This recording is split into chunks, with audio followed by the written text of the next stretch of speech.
Vyznávám ti všechny moje hříchy a lituju každého mého hříchu, který jsem učinila.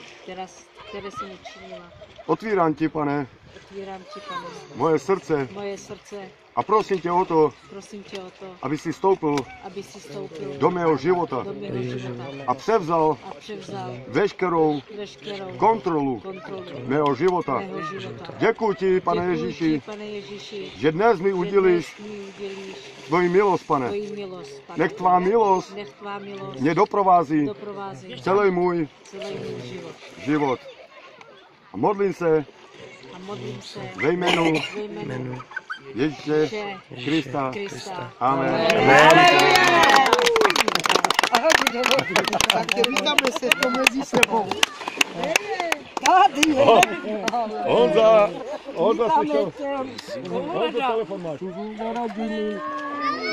Tady máš ještě další. Máš plno sestry. Aj bratry máš. Takže vidíte, tady vidíte, že Bůh nevkládá nic těžkého do našich životů. I tady to bylo lehký. On sám musel projít s tady tím.